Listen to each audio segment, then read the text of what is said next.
Hey everybody, it's Brian McLeod, and we are here for the Warrior event live expert and our speaker interview series. I'm really excited because I'm going to talk today with you, a good friend of mine, a partner of mine, and somebody I cannot wait to bring to the stage in Orlando for you to learn from. Erik Stafford, welcome, buddy. Welcome, welcome. Hey, thanks, man. I appreciate it. I'm glad you invited me to participate. Dude, I cannot wait to see what you have in store for everybody in Orlando, and just to do this quick call with everybody and tell you what you've been doing. You've had some really exciting times this summer that I think are going to resonate with a lot of our attendees. So we'll make this quick and easy for everybody. We're trying to keep these interviews kind of short. Those of you that don't know Erik is an award-winning graphic designer, direct response designer, one of the most in-demand direct response designers in the biz. You were a creative director back in the ad agency days, Erik, and of course, Stafford Marketing is probably the best place for people to get more of you, right? Yeah, staffordmarketing.com or my blog, erikstafford.com. Perfect. Well, let's begin by talking about what's in it for me from the perspective of the listener here. Why should folks be excited about learning from you, Erik? The first question I think most people have when they don't know somebody is, well, who is this person and why should I pay any attention? So what can you tell folks about your story, your credentials, and what you do for a living, and why they should be excited to spend an hour with you in Cool. Yeah, let's do it. So as you know, Brian, I still work with clients. I have a marketing agency, basically a small little agency, and I work with clients to help them with their brand. And that is my background, right? Is from the agency days, just working with clients. And the thing I found is that the clients that I had the most fun with, the projects that I had the most fun on, and like you, Brian, I've done it all. I've scripted and directed radio spots and television spots, and I've done a lot of print work and lots of campaigns. Above and below the line media, all the agency stuff, right? But always the same sort of thing. The clients that we worked with that either started their own business or were running their own business and were really passionate about it and interested in it, they were always the clients that were the most fun to work with. They were always the clients that cared the most. They were always the clients that did the most and listened the most and got the best results, right? And so to be included in the Warrior Live event, right? I mean, out of all the thousands and thousands of users that are on the Warrior Forum, this is like the core group of people that are actually like that. They're the people that take action and want to learn, not just learn, but do, right? And so that was always my favorite client to work with. So I don't do a lot of stage speaking anymore, but I was so pleased when you invited me to do it. And that's what fires me up and gets me excited. And I'm guessing with my experience, I'm probably going to be able to show you, I'm definitely going to be able to show you some tricks that are going to make you some money.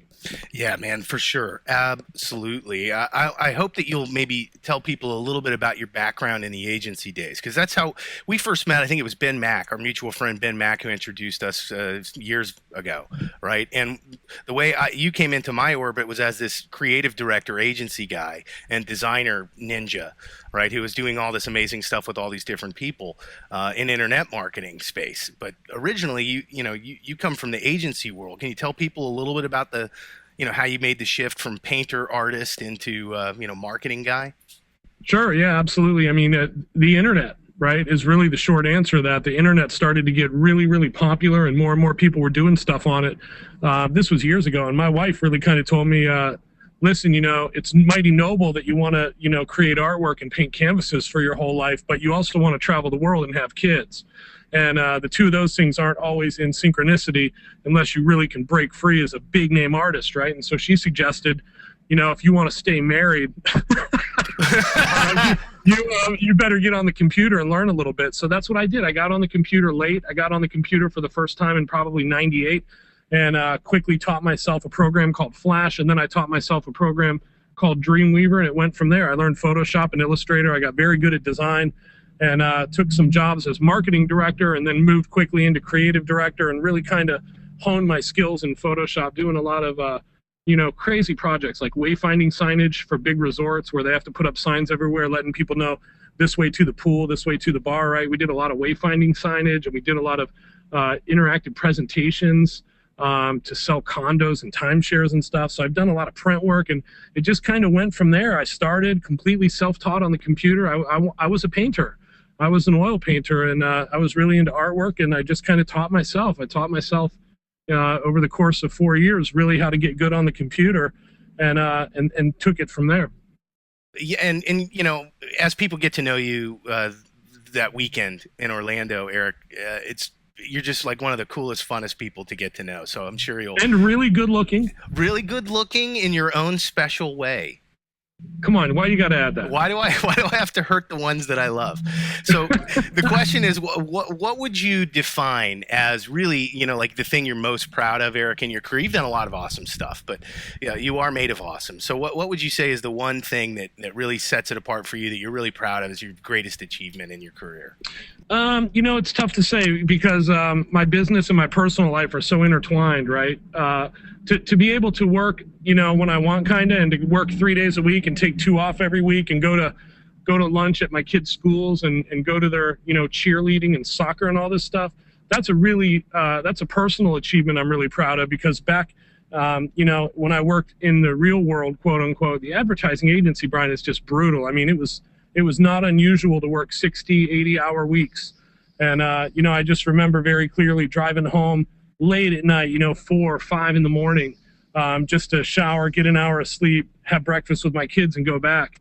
It's very difficult. So personally, you know, the achievement I'm most proud of is the fact that I get a lot of free time now, and I get to paint now, which is what I always wanted to do, right? I'm painting again. So that's probably my best personal achievement. And then as far as business, I think the ability to kind of juggle being a productive person with being a creative person, as you know, the two don't always fall hand in hand. That's a very tough balancing act. Yeah. And when you finally are in a position where you can work from home, it becomes very easy to have very fuzzy goals, right? Like, oh yeah, you know, I got this project I'm working on, but you know, I could probably work on it tomorrow. And so I'm really grateful that I've got clients, and I've kept clients over all these years as I started my own agency and moved out of sort of the real world. But they're clients that I pick, and they're projects that I want to work on. And, you know, I can kind of dictate my workload. So I can make myself really busy if I'd like, or I can take 2 months off if I'd like. Like our sponsor, Get Response's new video. It's freedom. Right on. I love it, man. So let's talk about what people are going to learn about from you in Orlando, Erik. You're going to knock some socks off with what you've got planned. I know, you know, what we're talking about here. So maybe you could just share with folks real quick an idea of what they're going to learn from you and what you're going to be teaching in Orlando at Warrior Event 2012. Sure. Well, really what it comes down to branding, and not a lot of people really understand what branding really is or what it really means. It's kind of one of those things that people talk about and throw around, right? Branding. But so branding's not a logo. Branding's not a product. It's not a jingle. Your brand is the gut feeling that people get about you, right? It's like the essence of what people get about you, what the takeaway is, okay? And if you think about products that you're partial to, that you use a lot and that you like a lot, you're going to realize that they got you because they brand themselves well. That's why you like them. It's something about their service. It's about what they say or how they say it. It's something about the product and the way it works or the way they market it, or all of them. But it all kind of ties together to make a brand. And that's one of the things that I see most of the people doing that are trying to start their own business. They skip the brand. You know, they'll go to 99designs.com and outsource a logo for $100, and that's it. They'll kind of think that they're ready to go. Check out my brand, dude. Check out my brand. New brand. Yeah, it goes $100 so on much Fiverr. $100 on Fiverr. Yeah. So that's really what we're going to do in Orlando. I'm trying to figure out a way. We had this system that we used to use when I worked in the agency to kind of help new clients really discover their audience, and not just kind of doing keyword research, which is what most warriors would probably be familiar with, but really delving into the psyche and the mindset of your audience to figure out where they're living and why they're interested in your products, what your products might do for them, and just really figure out who your audience is, so that you can then kind of tailor your persona, the way you act, the way you dress, the things you say, to really identify with them. And it's crazy. It's not hard stuff. It just works insanely well when you do it right. Yeah. And so when we're in Orlando, what we're going to do is I'm trying to figure out a way to distill those steps into some easy worksheets and get everyone into some groups with people that are working on similar businesses, and see if we can't really help you create a brand that's going to leap to the top of your market and be like instantly memorable and recognizable. That sounds great, man. And just, you know, let's beat the dead horse. Yes, you are made of awesome, but why is it that you are, really uniquely positioned here amongst all the different experts out there to listen to? What is it about you that you think will help people actually put this into motion? I mean, you gave a hint already just now. You may be told too much, and you explained some of what's going to be going on in Orlando. But what is it that's going to make the difference so that finally these people can get the money brand and get branding the way that they have never been able to get it before? Sure, sure. Well, in my experience, when I first kind of applied this agency template, so to speak, to myself, I was working 80 hours a week, at the agency, and I was just burned out. And I thought, if I can do this sort of magic trick for all these different clients, why can't I do this for myself? And so this was back in 2007. In 2008, I launched my first digital product, and it went on to sell thousands and thousands of copies. And I really did it very simply. The product wasn't earth-shattering. It wasn't groundbreaking. But what I did is I just applied these steps to my own product. So I have unique experience sitting where the warriors are sitting, right? I've run my own business. I've sold digital products, and I've branded myself in that space and seen the results that can come of it, right? So it's not just sort of, real world advertising hearsay sort of applied to internet marketing. I've proven that this works for internet marketers. It works for e-commerce sites. It works for anyone that's running any sort of creative ads or campaigns at all. It works for everyone. And I've proven that it works for everyone. And so I think that I'm uniquely positioned to teach it. I mean, this is the stuff I live and breathe, and I know it so well, and I think people are going to love it. I know they're going to love it, Erik. So let's fast forward a little bit and project to just after the event is complete. It's easy to get excited about this stuff when you're sitting in the audience. Then the event's over, everybody's going to go home, and you're going to have to do what you've learned, right? So what are three things that warriors are going to be able to come home after the event is over and start implementing after having learned this from you? Sure. Well, this process, this branding process, as you know, Brian, we've worked on some projects together. We undertake this process for every single thing we do. And so when you get back home, this is a process you can apply to your existing business if you have one. Or if you have an existing business, you can start a competitor to yourself. That's a great way to increase your market share, is to just start a whole new line of products or a whole new website with a very similar offer and create a competitor for yourself and gobble up more market share as someone else, right? So you can create a new brand if you already have... Stop giving away our secrets, Erik. So that's one of the things you can do. And if you are just starting from scratch and don't really know where you're headed or what you want to do, this is always the first step. So you're going to be perfectly positioned. This isn't some new thing about the Kindle or about, digital publishing or small business consulting. All that stuff's great, but those things are kind of, they're going to come and go, and they're going to add distractions or paths you may or may not want to take. If you decide you want to take that path, you're going to have to dedicate a lot of time to it, whereas this is something you would apply to any business, almost like if you were to open an ice cream store, the first thing you would do is find a lease and get a place. This is like ground zero stuff.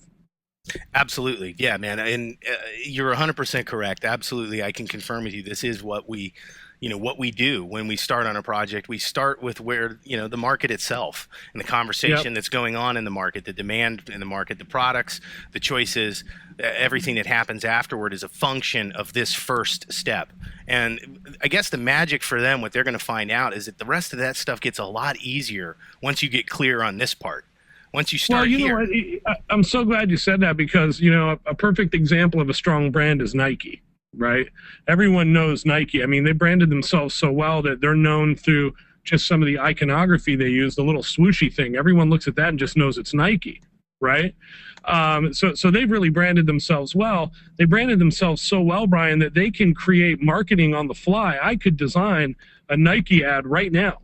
And it would just take 13 seconds. Just grab a really nice outdoorsy image, maybe the peak of a mountain or a trail in the woods. Black and white, jack up the contrast, throw 3 lines of copy on it, and the Nike logo. Done. Thank you. Done. Yeah. Unstoppable, unforgettable, achieve more, whatever, right? I mean, it's more. It's more. Yeah, more. It's very simple to just move and create really good content, because most warriors, if they haven't learned this yet, they're going to learn it pretty quickly. It's all about content. It's all about getting your name out and getting the word out, and either recording a podcast or doing webinars or recording videos for YouTube or being active on social media, writing a blog, whatever, you have to create content. And when you create branded content, you're going to build up a body of work, right? And that's what really gets people known. So what's the kind of long-term value that comes from something like that, Eric? I'm just trying to help people get in their mind what the real, what the implications really are when you get this right, when you learn how to do this and you commit to taking the time to figure this stuff out and do it. What does that mean? Imagine a before and after contrast. This was your business before you came to the event and learned this from Eric. This is your business a year later. What is the long-term benefits and value for people? It really, Brian, spider webs out into so many positive that it's tough. It's tough to list them all. I mean, once you really know who you are and who your audience is and who you're going to be for them, right? How you're going to position yourself in front of your audience. It allows you to create sort of a mission statement or a strap line where you can just quickly sum up what you do, what you offer, right? In one sentence, which in turn leads you to create really focused, compelling offers. And suddenly you have an elevator pitch, and it'll be very clear to you how to design not only your website, but your blog and your business cards and your invoices if you're working with local businesses, whatever it may be. It all just kind of falls into place. The clarity of mind that you'll have is just stunning. Absolutely. And the good news is, the secret is that we're going to be beginning the session with your money brand session. We're going to be working a little worksheet and a little workshop, essentially, right at the beginning of the event on Saturday, to be able to give everybody the opportunity to get some of this stuff done on the fly in the room together as a group, so we can all benefit from it all weekend long. Who you are, what do you do, what are you looking for, what are you about, so you can effectively get out there and network with everybody else and make this really profitable weekend, because you now know how to effectively communicate who you are and what you're looking for to everybody else you're going to be meeting all weekend long.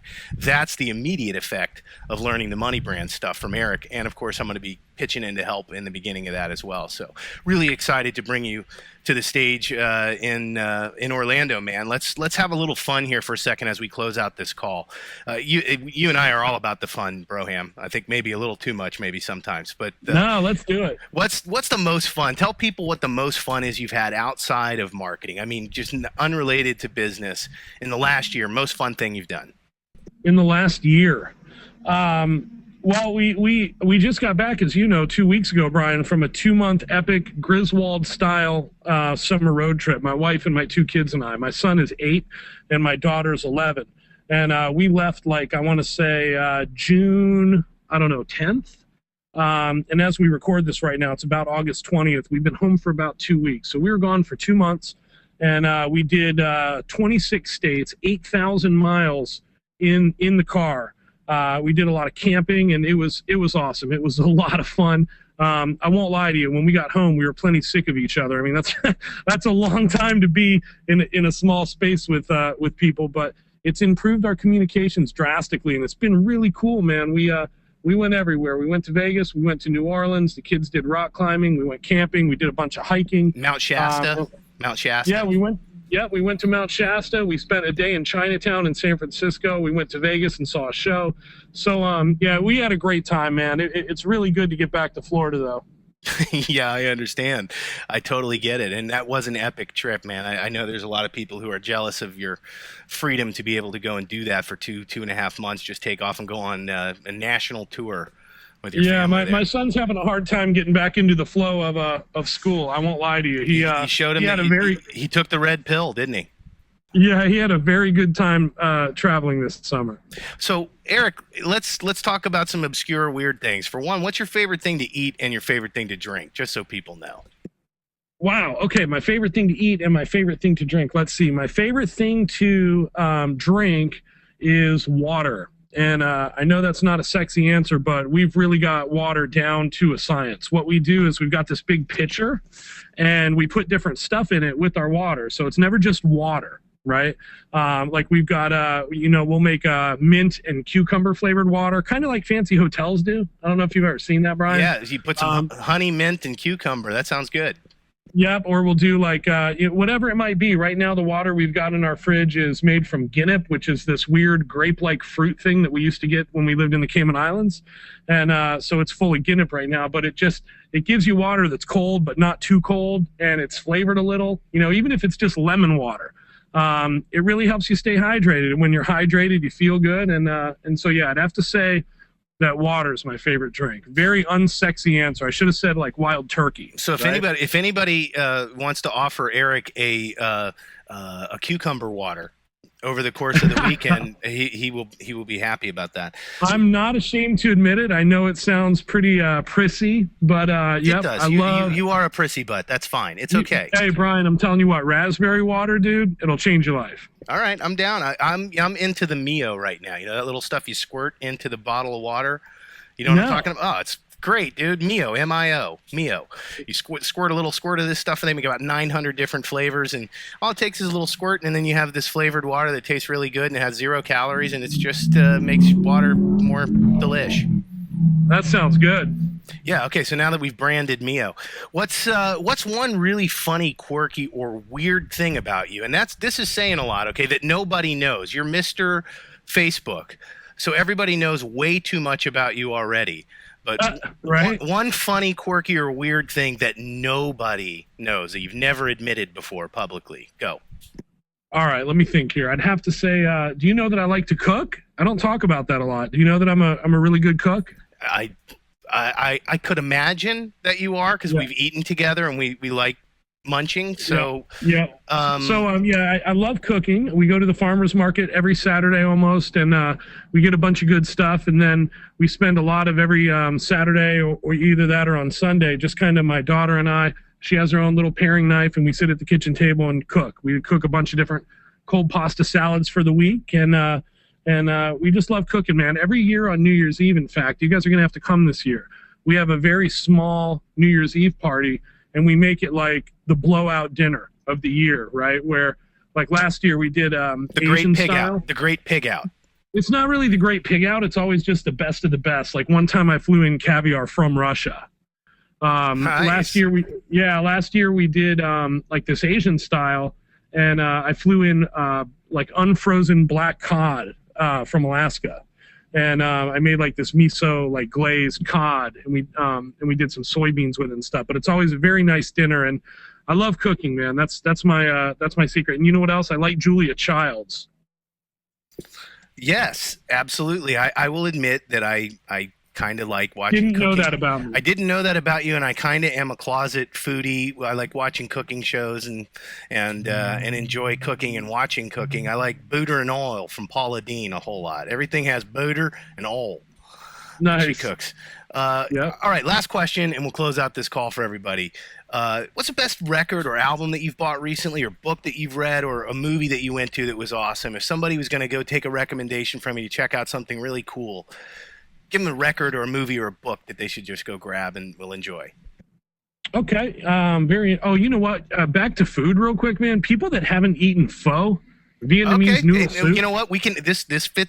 We don't have to be that restrictive. Let's bring food into that one then. Dude, best food they can order. Go ahead. Pho. Yeah, man, Vietnamese noodle soup. It's spelled PHO, so you'd think it's called pho, but it's called pho. Which is really funny to me because we ate at a place in Seattle when we were on our trip called the Pho King, and Vietnamese people would be calling it something entirely different because it's not pho, it's pho. But it is fantastic. It's this like kind of ramen noodles on steroids. Really, really good stuff. You put fresh mint leaves in it, and you put sprouts in it, and you sauce it up, and man, it's just heaven in a bowl. Yeah, really man. See, I think we got a whole restaurant chain waiting to happen. We'll brand it Radical Ramen, and it'll be just the ultimate, the ultimate noodle kingdom. There you have it. I love that. So, I love that. Erik, man, if we're friends above and beyond any of this, but it's really fun to bring you in a professional capacity, in a real capacity, to the stage in Orlando at Warrior Event 2012. Can't wait to see you there and hang out again. It's been a few months since we've seen each other. But most of all, I'm really excited about the session that you've got planned. I can't thank you enough for agreeing to do it and for taking a minute to do this call so that people get a sense of the stupidity that goes on when we get on the phone all the time anyway. This is the Yeah, kind of nothing that we do. I'm glad to do it, man. Absolutely. And I can't wait to meet everyone, and can't wait to help you with your business. I think when you start to think about some of the things that I'm going to share with you, you will be very, very happy. You bet. And you can get more about Erik at staffordmarketing.com. Or what was the other one, Erik? My blog is erikstafford.com. And one final note, dude, a movie that I just saw that you got to see. I know you're not into sushi, Brian. Yes, that's right. Yeah, you're not a seafood guy, and you don't like explaining it, but you're not a seafood guy. But there's a movie right now that you can rent on iTunes called Jiro Loves Sushi, Jiro, Jiro Loves Sushi. And it's about the world's greatest sushi chef. His name is Jiro. He's 85 years old now, and he's been making sushi since he was like 15. And he's a 3-star Michelin chef. He's the world's only 3-star Michelin sushi chef. You have Netflix, don't you? You have Netflix, don't you? Yeah, I'm telling you, dude, it's a great movie. It's the guy is ultimate quest for perfection. He spent 10 years just learning how to make rice, and wow, it's cool. It's just very cool. He's very dedicated, and I know that everyone listening to this is. Otherwise, they wouldn't be dragging themselves to Miami during hurricane season. Orlando, right. Sorry, not Miami. You're in Miami. I'm right. in Miami. Correct. That is correct, sir. Well, thanks again, Erik, man. I cannot wait to see you. It's coming up, man, soon. Couple more weeks, and we will be there. So everybody look forward to seeing you in Orlando, September 28th, 29th, and 30th of 2012 for the Warrior Live Networking event. And we're going to close out this call, and we'll see you on the next one.